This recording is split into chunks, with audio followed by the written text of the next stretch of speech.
Since 3-4 years, I've been in this cooperation with a friend of mine from Oxford Brookes, Jeff Waistell. We managed to publish 2 articles already in this cooperation. He comes from an organizational theory background. I come from a Buddhist studies background, and we are combining that in different ways. Now, oh, there's Lei. Hello. This is work in progress. Actually, we have submitted it once already for a journal article, and they didn't accept it. So clearly, we had some more work to do. So now we are preparing it for another submission at a different journal, and we are looking here. So a previous publication, I looked at Heather Hupfel, who's an organizational theorist, and this Buddhist thinker, Thich Nhat Hanh. In this article, we are looking at Gareth Morgan, who I don't need to introduce to you, obviously. So this presentation discusses the metaphorical discourse of Thich Nhat Hanh's 2013 book, Work, against the background of organizational perspectives on metaphors, in particular Gareth Morgan's Images of Organization, first published in 1986 and then revised in 2006. As the texts do share a fundamental common ground, heavily relying on metaphors to help organizational members to make sense of their workplace experience, our findings aim to stimulate a critical debate of the comprehensiveness and generalizability of Morgan's organizational images. Can these images do justice to a cultural and organizational perspective that Morgan did not consider? Which new insights and metaphors does the study of Hanh's metaphorical discourse on Buddhist mindfulness at work provide? Images of Organizations illustrates how evocative metaphors facilitate different ways of theorizing organizations. Morgan's lasting contribution is not his metaphoric products, but his explication of the creative process of metaphoric thinking. However, Morgan possibly goes too far, in our opinion, in asserting that, quote, organization and management theory is no more than a domain of extended metaphor, end of quote. Goes too far, given that literal language also has epistemological value, and it can transform and develop prior metaphorical insights. Furthermore, metaphor does more than theorize organization. The aim of Images of Organization is not to present an exhaustive account of every conceivable organizational metaphor. Instead, the book intends to, quote, open dialogue and extend horizons rather than to achieve closure around an all-embracing perspective, end of quote. Consequently, Images of Organizations does not address several metaphors that have a strong case for inclusion. For example, we can view organizations through the perspectives of gender. You heard that I'm a professor of gender studies. And race, media, text and discourse, and economical or legal systems, as Morgan admits himself.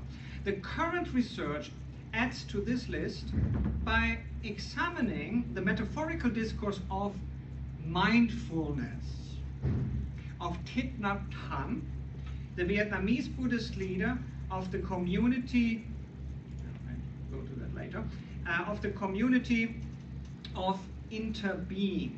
Hanh is a very prominent voice in what is called engaged Buddhism, a phrase that he himself coined, which can be defined as a contemporary form of Buddhism that engages actively yet non-violently with social, economic, political, and ecological problems of society.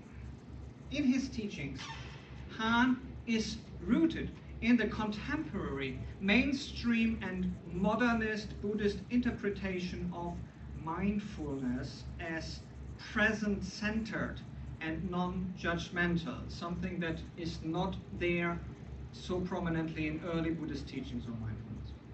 He stresses the quality of mindfulness meditation as reducing mindlessness by cultivating impartial empathy with others and ultimately overcoming ego. Hanh uses extended metaphors as interbeing koans, or short meditative sentences used in the Chan and Zen school of Buddhism, mediating mindfulness, interconnectedness, and acting or relating in an enlightened way. His own neologism, interbeing, is the central theme in his thinking, and we need to, on the background here, to understand that in Buddhist thinking, the notion of separate individual beings being ultimately lacking independent existence and value. Yeah, so this whole tenet of no self, no soul, no self, but interconnectedness as a nexus. With this term, interbeing, Hanh explains our interconnectedness. Quote, "The boundary between ourselves and the other is not real, and so all is one and one is all. And because we see ourselves everywhere and we see ourselves, our life everywhere, that is why we got to help all living beings." So I skip here something more on the Buddhist mindfulness and on metaphor and mindfulness in terms of epistemology and ontology, which will be in our published papers. And I also give you just a very short introduction in our research methodology and what we're trying to do with this study. So we are trying to examine the comprehensiveness and generalizability of Morgan's images. We acquire whether Morgan's images do actually justice to one of the cultural perspectives that Morgan had not considered. Specifically, can Han's metaphorical discourse on Buddhist mindfulness at work provide new insights and metaphors? Applying mainly hermeneutical discourse and textual hermeneutical analysis, we analyze and code the metaphors in Han's 120-page book, long book, and critically comparing it with Morgan's images of organization. And then we contextualize the evaluation within their whole work. And as a breadth of analysis that provides more reliability to identify metaphors according to the method laid out by the Pragyala's group for metaphorical analysis. Okay, so that's a bit boring research methodology. Let's go to the findings. It's more interesting, right? Okay, so findings. Yeah, first of all, you all know this, yeah? Probably you teach it in Business 101. So that's Gareth Morgan's images of organization. Now, let's see how that is. So these eight, yeah? So here is what Hanh does. Hanh metaphorizes our working experience as part of our presence in reality, characterized by change in suffering, or in Buddhist terms, conditioned reality samsara. Although thoroughly grounded in Buddhist thought and metaphorical discourses, Hanh mainly uses his own metaphors in his book work. They cluster into 9 themes that you can see here: mindlessness, mindfulness, being here now, transformation, non-thinking, feelings, managing feelings, transforming, interbeing, relations at work, and consequent outcomes. So the central theme is mindful relations at work. Mindful relations at work. And all the other themes lead to that. Drawn together, they provide a coherent narrative. We should not be mindless at work, but mindfully aware of the here and now, so that we can manage our thoughts and feelings and transform and be at one with ourselves and others, in order that we can develop good relationships at work with positive outcomes. extended metaphors. Extended metaphors is a metaphor that extends over a longer goblet of text. Yeah? Extended metaphors develop each theme with reference to epistemology, interontology, and performativity, something I have introduced in the part that I skipped. Right? So I don't dwell too much on that. Mindfulness provides insight into being or interbeing and guides action or relating to colleagues in an enlightened way. So the first metaphor that we encounter in Han's book is the metaphor of king and queens and governors.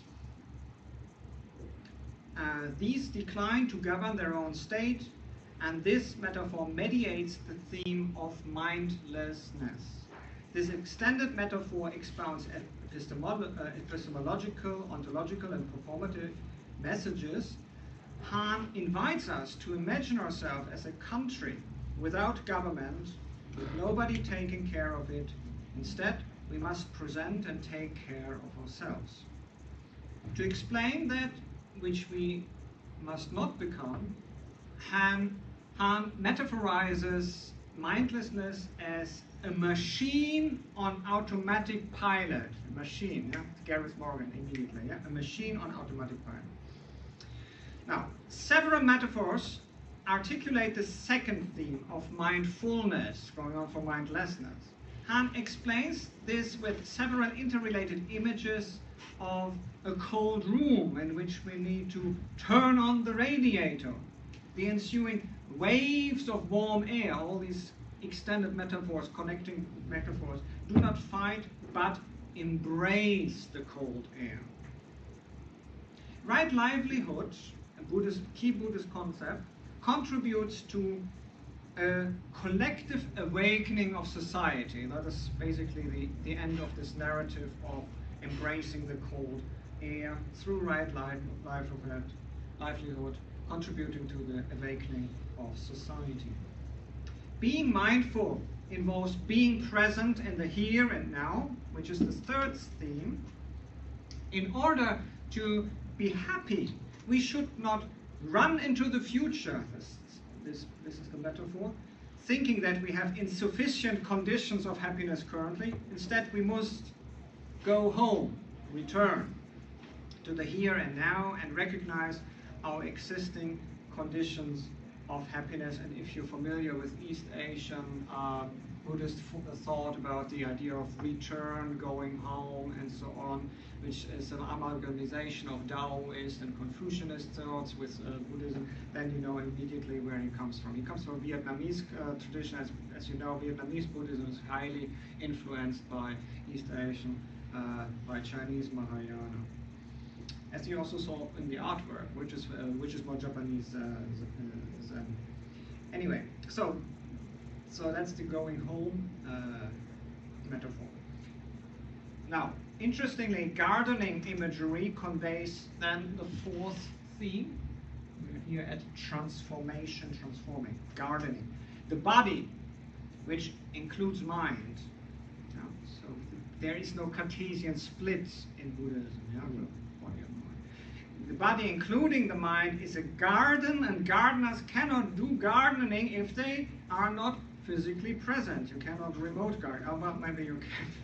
You have these little things going around. Anyway.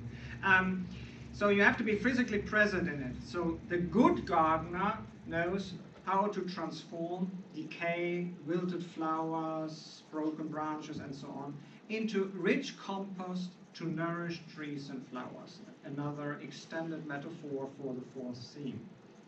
The fifth theme is non-thinking.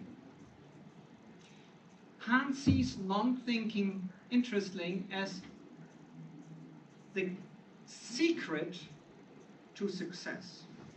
Hanh cautions against thinking about projects, as this cannot solve problems. Instead, we ought to plant the seed and allow it to organically grow from the underground, allowing the solution to ripen rather than forcing it by overthinking it. internal regulation of feelings is the sixth theme. And here he uses an extended metaphor having to do with storm. So he talks about the storm of strong emotions in which we should not dwell at the treetop,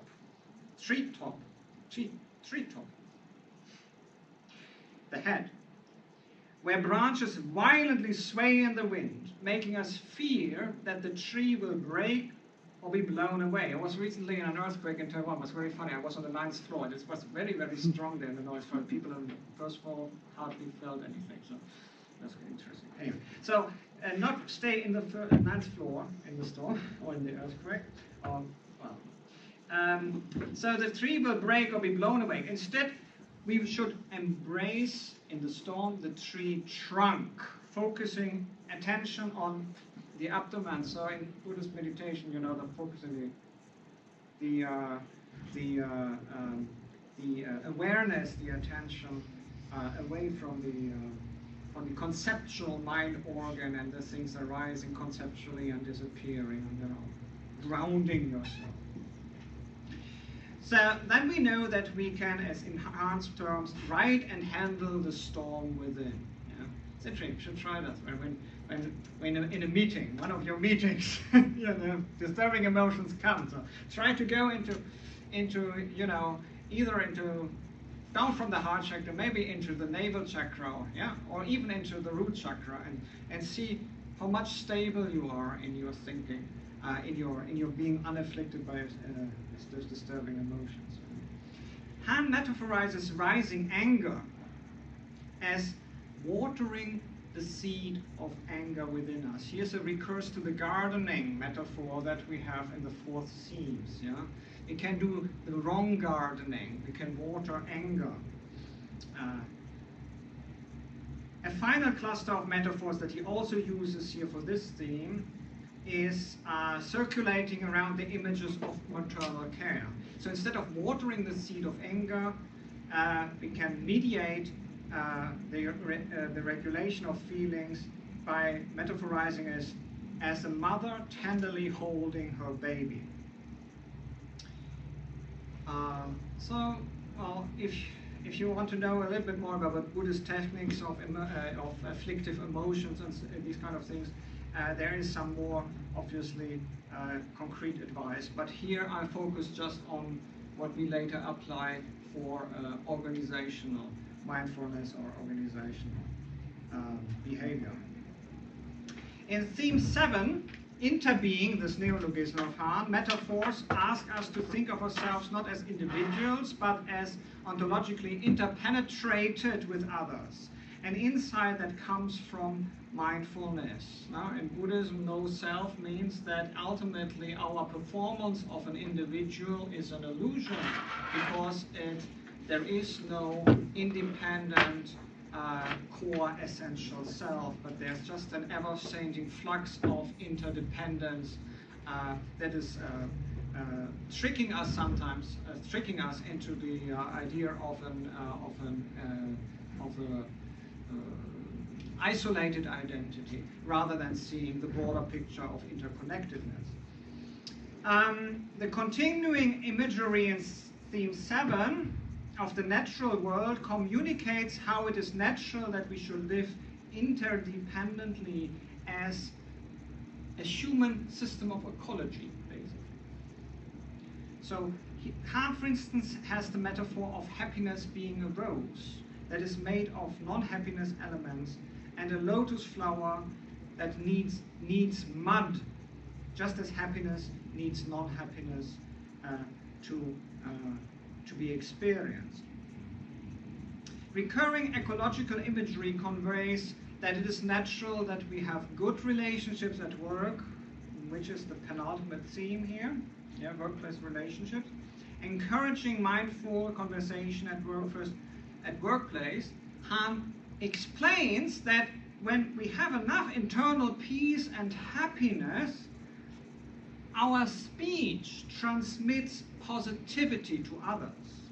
Thus, in his terms, watering and growing their good seeds. He recurs back to this gardening image of watering seeds and so on. So that we they will also know how to water positivity, he calls that, when talking to others. Hanh metaphors of work within ourselves mirrors the phrase work environment that is, I guess, you use in business studies. So instead of work environment, we have work within ourselves. And that emphasizes the self-understanding, that self-understanding is a prerequisite for promoting relationships at work. We are co-responsible for each other's work and work environment and experience. Hanh calls for a peace treaty that in case of anger, disturbing emotions, like in departmental meetings, we can read regularly to remind this sort of peace treaty, repeat to ourselves in the mind, to remind ourselves how to ease and calm difficulties between colleagues. The final theme is that of outcomes.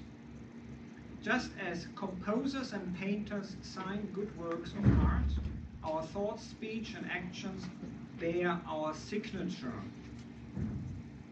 So everything we intentionally think, everything we say, what we do, is a signature that we put onto the interconnectedness of reality in which we all are struggling somehow to get along.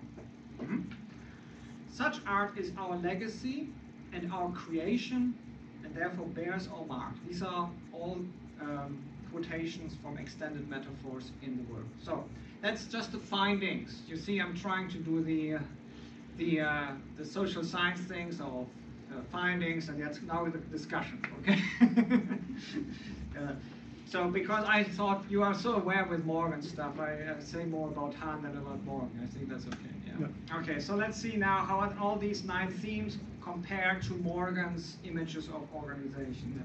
Now, images of organization is based on the premise that, quote, all theories of organization and management are based on implicit images of metaphors that lead us to see, understand, and manage organizations in distinctive yet partial ways, end of quote.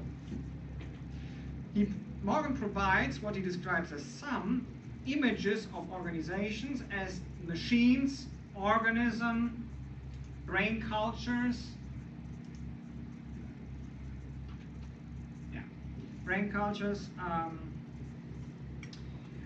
brains, cultures, political systems, psychic prisons, flux and transformation, and instruments of domination. Morgan identifies multiple images because no single management theory is sufficient, no single metaphor can suffice either.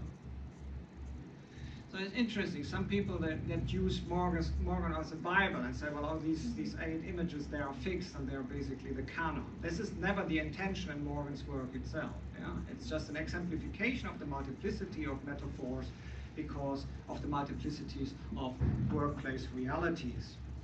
Han's work also deploys different metaphors, as we've seen, but he does so in order to deepen insight into his own key message, that of interbeing, rather than to explore different ways of thinking as Morgan does.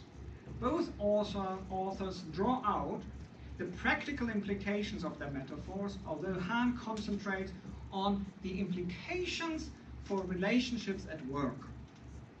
Morgan's images roughly transfer onto Han's philosophy, although as metaphors they do not necessarily mediate the same message. Hanh counsels against mindlessness with his image of a machine running on automatic pilot. Here, Hanh provides an individually focused counterpart to Morgan's image of organizations as machines. Instead of the mechanic mindlessness, Hanh advocates individual and organizational circumspection and processual oversight as alert mindfulness, brain, noting how it influences what we perceive, psychic prison, how we constitute reality, culture, and experience suffering in the workplace, politics and domination. So, so we can parallel things. He teaches that everything is always changing, in flux and in transformation, in Morgan's terms, and his terms. His primary message is that we are all interrelated, again pertaining to organism and culture. It is unsurprising that there are such broad similarities between the images of these authors, giving the abstract natures of half of Morgan's root metaphors. These are culture, politics, domination, flux and transformation, and the other half being rather generic, like our common experiences of organisms and machines, the brain, psychic imprisonment. The abstract and general nature of Morgan's root metaphors is that allows their transferability across contexts, and it also makes them ontologically weak. Ontological metaphors concretize abstractions. It makes them epistemologically vague with non-specific messages, and performatively imprecise, insufficiently specifying actions.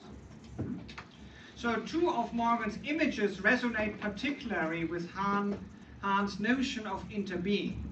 The first is that of organizations as organisms that, quote, are not really discrete entities, but which exist as elements in a complex ecosystem, in an ecology of organizational relations. End of quote. However, Morgan is imaging relationships between stakeholder groups, between labor and management, for instance, not the individual human relationships that Hanh is emphasizing. Now, that's the first. The second is Morgan's image of organizations as cultures. So where he contrasts Western individualism as a trope in management literature that is to talk about Western and Eastern. I'm not very fond of this kind of dichotomies, but Morgan here contrasts Western individualism with independent collectivity in the concrete here Japanese workplace. He looks at the Japanese workplace. And while this image is commensurate with Hahn's notion of interdependence, Hanh does not make the same cross-cultural observation, and he does not utilize the image of culture in this way. Now, apart from these two metaphors that Morgan and Hanh explicitly share, organism and transformation, Morgan's are not the most obvious ones to select for mediating Hahn's other core themes. This is because different worldviews favor metaphors that constitute organizations and organizational theory in different ways, as Morgan says. In order to explain mindful relationships at work, Hanh employs different, more specific, vivid, and extended metaphors such as queen, bell, radiator, home, garden, storm, island, boat, painter, mother and baby, and so on, none of which correspond to the images of organization. You won't find them there. So while Hanh specifies and extends his metaphors in order to relate mindfulness to relationships at work, Morgan creates new generalized metaphors in order, other way around. While Morgan specifies, and extends his metaphor in order to relate, Morgan, let's go again. We have to cut this if we are not published. While Hanh specifies and extends his metaphors in order to relate mindfulness into the relationships at work, Morgan creates new generalized metaphors in order to theorize organizations. So we have a functional difference here, of course.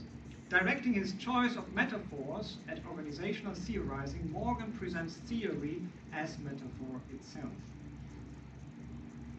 Thus, despite confirming the ontological and epistemological nature of metaphor, he seems more concerned with the former as a means to the latter. So ontology is a means to epistemology. Seeing organizations as something else in order to understand them differently.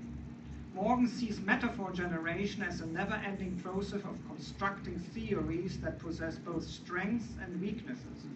Given the insights and distortions of the metaphorical process, each theory calls for another, and epistemology is the driver of perpetual metaphorizing. His language revolves around the epistemological concern, challenging thinking, point of view, insights, a more open and reflective approach to social science, and exploring new metaphors and process of constructive deconstruction. This is all quotes from Morgan 2011. So it's not from Images of Organizations, another article. It's an article. He is more concerned with proliferating epistemologies and therefore images of organization just juxtaposes a heterogeneous array of metaphors that are only complementary in terms of compensating for each other's limitations. In contrast, Hahn's homogeneous set of metaphors present a single philosophy and elaborates it across epistemological, inter-ontological, and performative dimensions.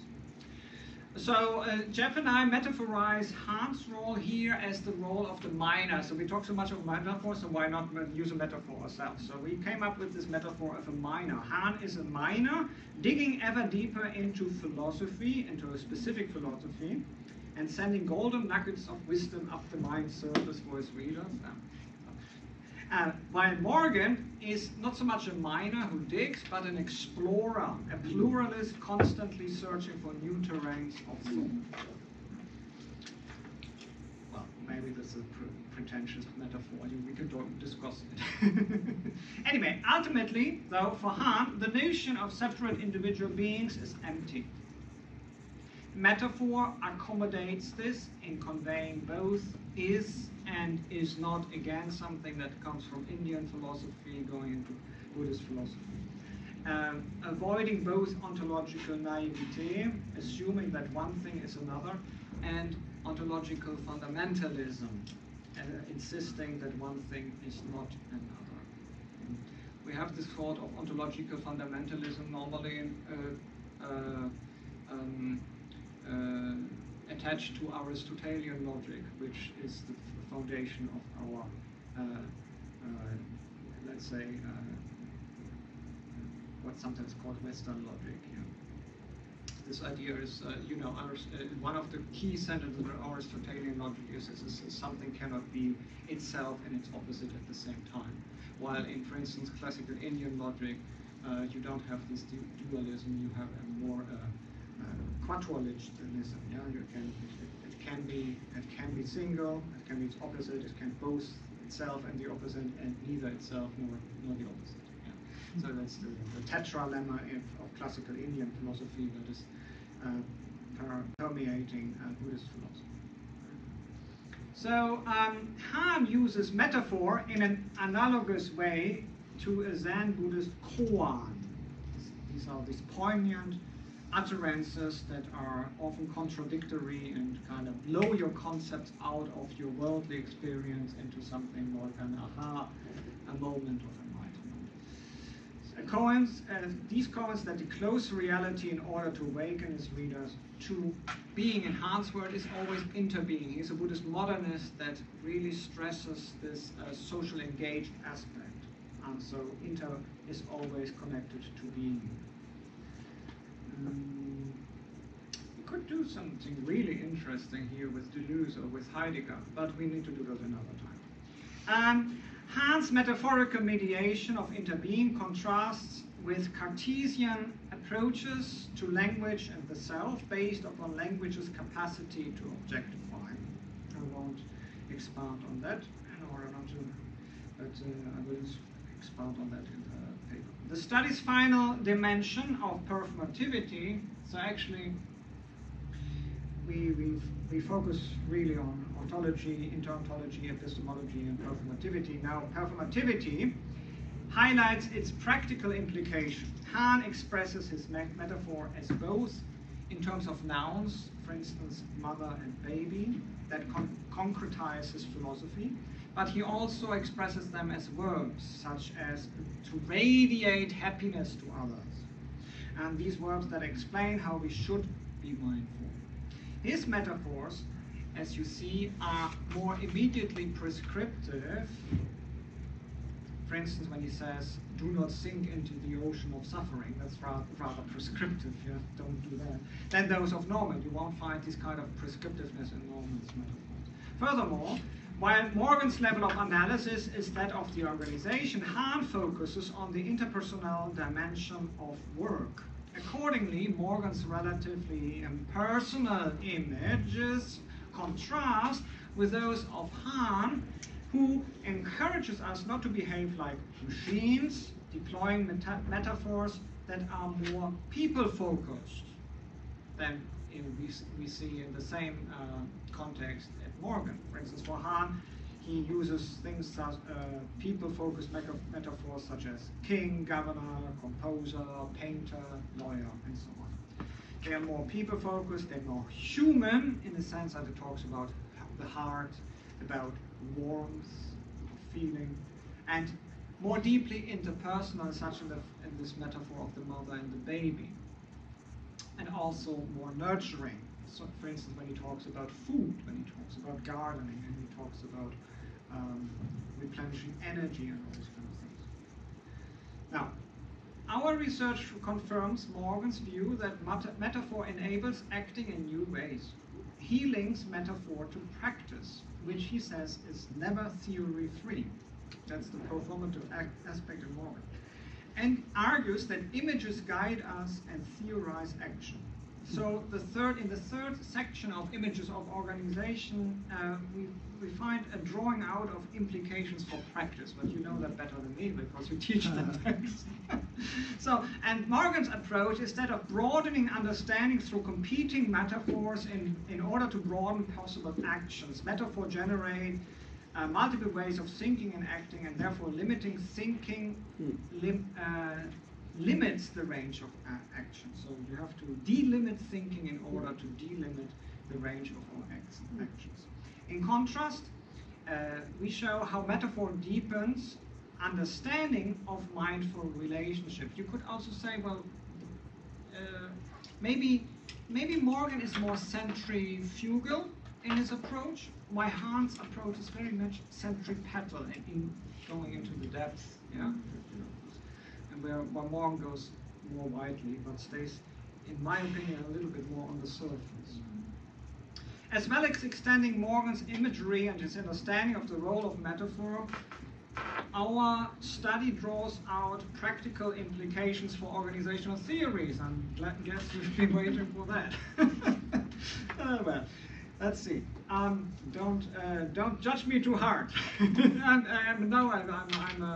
I'm completely a fish out of water here because I'm not a business studies person. But let's see. So, firstly, we claim Hahn's discourse on mindfulness advocates an understanding of organizations from the perspective of interbeing, interconnectedness. Members from a relational nexus of interbeing.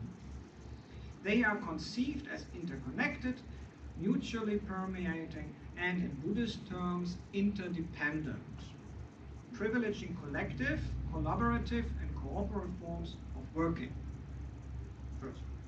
Second, this study shows how tropes that erode the notion of a separate self and instead build an awareness of interconnectedness can challenge any metaphor of ontological separation that undermines a sense of workplace community.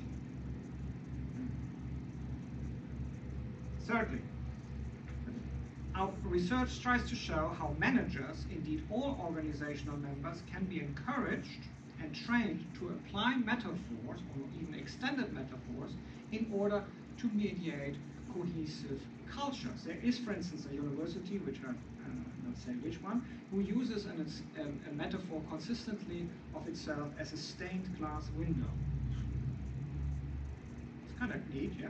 So with as many different pieces of glass unified with a single artwork to convey unity amongst a diversity of style. That's a nice metaphor if you use it for an organizational identity purpose. Extending such metaphors, for example, through constant reuse, discussion, and application to interpersonal relationships can extend mutual understanding. Hence, we extend Morgan's imagery and his understanding of the role of metaphor, empirically supporting the need for new metaphors to mediate Hahn's philosophy. Hanh advocates becoming the other person. Similarly, metaphor involves seeing one thing as another. Mindfulness involves immersion in the here and now and the awareness of interrelatedness. Likewise, discursive context enables the metaphoric effect of a word. Hahn's mindfulness leads away from abstractions and towards embodied experience, informing interpersonal situation. His extended metaphors explicate mindfulness across epistemological, interontological, and performative dimensions. Furthermore, Hahn's metaphors and mindfulness approach complement each other. Both are vehicles for the realization of the fundamental nexus of interbeing beyond the pettiness of the ego. For mindful work relations, a greater sense of interpersonal, organizational connection and awareness ensues. However, the seductive power of a battery of mutually reinforcing extended metaphors could erode competing critical and even mindful approaches to relationships at work. Therefore, we recommend that further research should examine how Hahn's followers understand his metaphorical discourse, critically apply it to their own work, and use it to enhance workplace relations. So this is something we haven't done yet, but we might do in the follow-up research. Okay, so final conclusions, because you're probably waiting for me to finish and to give me your erudite feedback on all the nonsense that I've been trying to sell you. So, in summary, Morgan's overarching legacy resides not so much in his images, but in showing that the inherent dynamism of organizational theorizing requires the generation of new metaphors. His images transfer onto Hahn's philosophy, but largely mediate different messages, as words obtain their metaphoric effect by interacting with specific discourses and because different worldviews favor different metaphors.